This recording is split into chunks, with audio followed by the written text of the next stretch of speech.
রানী, কত ম্যাচিওর্ড, কি সুন্দর দেখতে হয়েছে রে তোকে। Welcome home বেস্টি।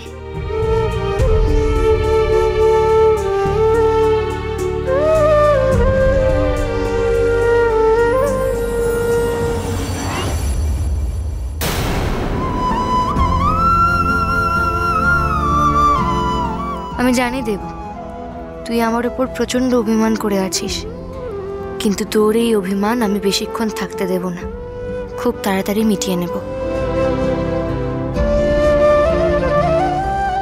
জয়, আমার কথাটা একটু বোঝার চেষ্টা কর। যেই 4 জন জুনিয়র ডক্টর নার্সিংহোম জয়েন করেছে তাদের ইন্টারভিউ কিন্তু আগেই হয়ে গেছিল।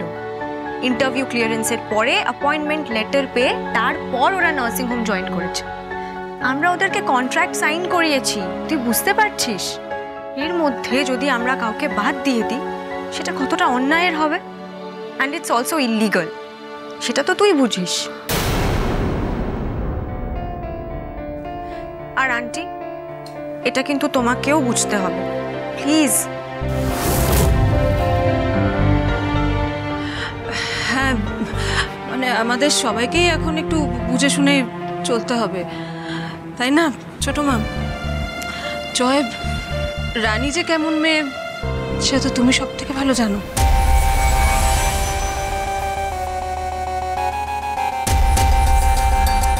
মানে ওর যে একটা বাজে হ্যাবিট আছে না, সবকিছু নিয়ে ওকে প্রতিবাদ করতেই হবে, মনে নেই তোমার সেটা? যেমন তোমার হ্যাবিট, চিরদিন অন্যের ব্যাপারে নাক গলিয়ে লোকজনের মন বিষিয়ে দেওয়া।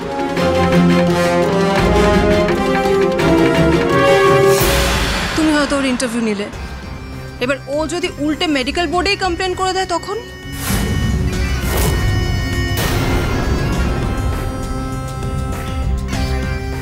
মানে ও তো এসব কথা বলে দিতেই পারে না যে তুমি ওর হাজবেন্ড,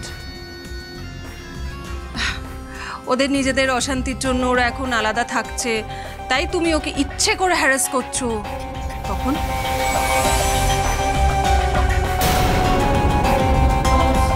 তখন তো সব ঝামেলা তোমাকে রানিশাকেই পোহাতে হবে, তাই না? তোমাদের রানী সোম থেকে রবি প্রতিদিন সন্ধ্যে 6টায় স্টার জলসায় ও ডিজনি প্লাস হটস্টারে।